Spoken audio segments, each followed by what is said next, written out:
Hey friends, if you wish to uninstall Microsoft Edge on Windows 11, then please watch this video.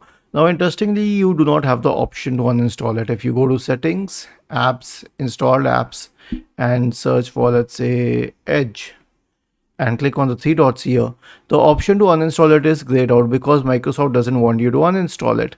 So one option is that you can change the default applications, go to the default app and then make some other browser as a default browser for all of these what do we say all of these extensions. Like I'll make it Firefox for these extensions.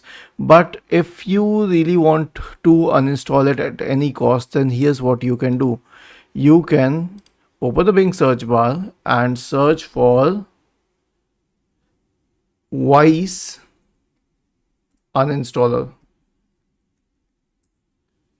and then go to Wise program uninstaller here. It's a free software, so you can download it for free, and it's better than the registry editor method because that one has been glitching a lot. And other than glitching, why go through the registry editor and all of that hassle when you have a software for this? Now we can open it and install it on our system, and click on install, and then click on finish,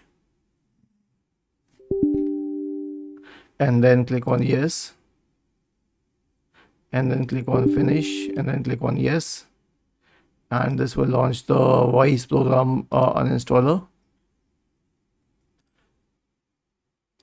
And then search for it here, Wise program uninstaller, and then you'll find Edge here. Okay, desktop apps, we can go to Microsoft Edge, and then you can click on uninstall, and then click on uninstall once again. And once you click on uninstall, it will remove Edge from your system. Was this helpful? If yes, then please subscribe to the channel, and if not, then let us know in the comment section of this video on how we could help you further. Thank you for watching this video and have a nice day.